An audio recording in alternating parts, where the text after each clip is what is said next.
If you've ever wondered how to make money on Teespring with no experience, you're in the right place.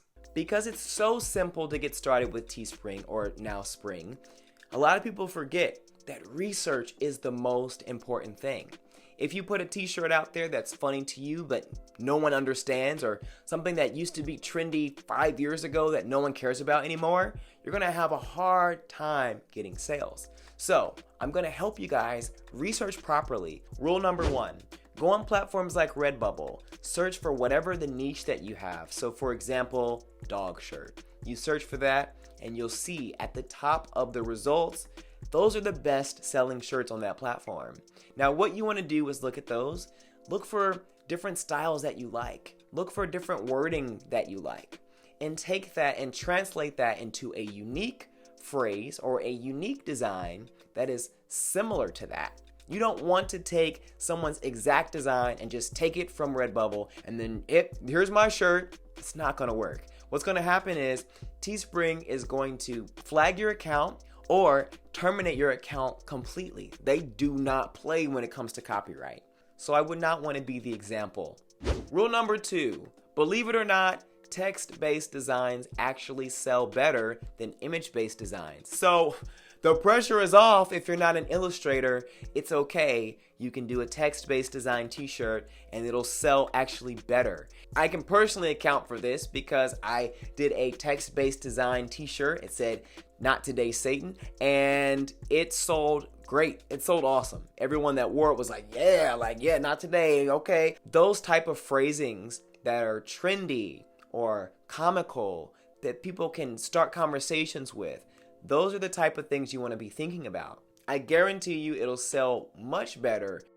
We're just gonna double down and research even more. If you go to platforms like Etsy, like I mentioned before, Redbubble, Pinterest, you can literally never run out of designs. So if you put dog shirt, it'll say dog shirt for moms, dog shirt for kids, dog shirts for dads, dog dad. Like it'll start to fill in different terms for you, and it'll let you know what people are searching for, and it'll let you know where the most of the traffic is going to on their website.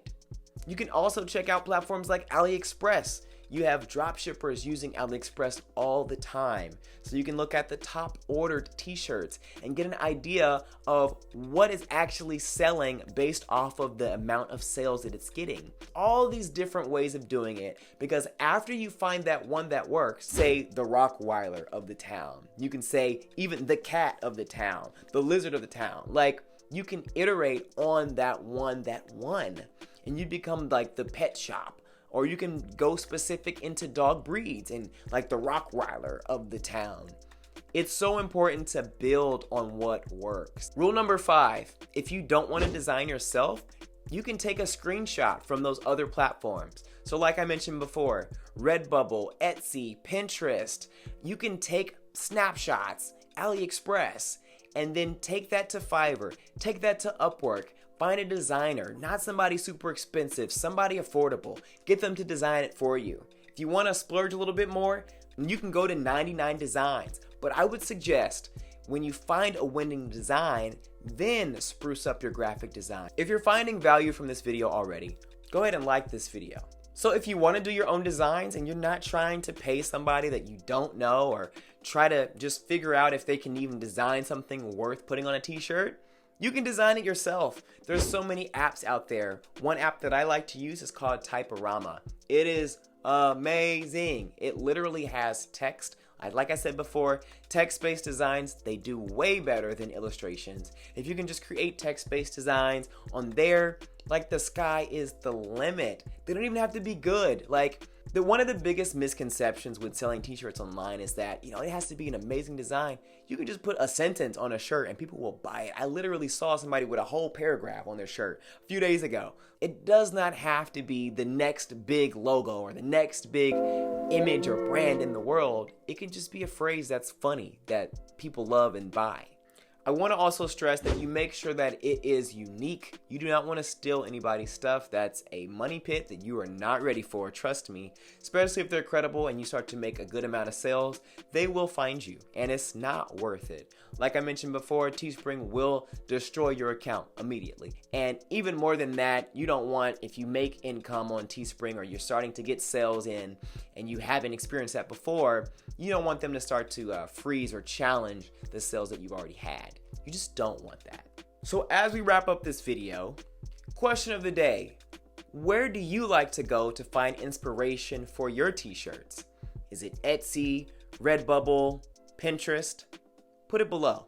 One of the biggest things with Teespring is when people put money into it to send traffic to it. So they'll pay for ads from Facebook. And if you don't know what you're doing with Facebook, you're just literally burning your money. You might as well just put your money on a plate and eat it. I remember one week I spent like $500 in a week on Facebook ads. You can burn it up so quick. You can make it quick and burn it up quick. So I would suggest using a free form of traffic. Find a YouTuber. They make videos about dogs. Let me give them a deal where they can get 25%, 50% of my profits, and then you're making money, right? Or you can start an Instagram page yourself, theme paged. There's so many pages, if you haven't seen on Instagram, where you can just literally go and find videos of dogs, find reels of dogs, make a TikTok all about dogs, and then link to your Teespring. Like, the sky is the limit. People really enjoy buying unique and novelty t-shirts, mugs, stuff like that. It may not be t-shirts for you. It may be mugs, right? But you have to experiment.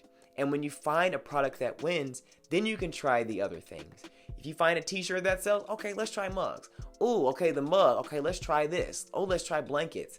You can try other things, but you need to find something that wins first. You can send them a quick message like, hey, really enjoy your videos. We'd love to work with you. We make dog t-shirts, we make dog mugs, whatever it is that you start with, and we think your audience would love this. If you make it worth their while and they actually make money out of it, they'll more than likely do it, right? If they respond, send them a t-shirt. Send them a t-shirt as a gift for Christmas. Send them a t-shirt as a gift for their birthday. Like, be thoughtful and be intentional. People appreciate those little acts of kindness. It goes a long way. It really does. The thing with this, though, is you have to be consistent. And that's one of the biggest things when it comes to selling anything online is consistency.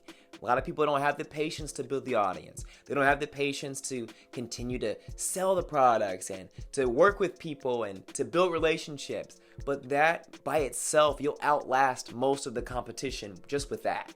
You can now buy custom domains with Spring. Link it to your custom domain with Spring. Make your store look dope. Boom. Like, it's done. It's over. It's over. In the second, I'm going to talk about something that's so important. This is probably the most important thing, period. This video will give you an idea of the quality of Teespring. It doesn't matter how cool your design is. If it's not made on a quality shirt that people actually enjoy wearing, you're done. It's going to show you exactly what the quality is, things to look out for, how to put your pricing together. Check it out.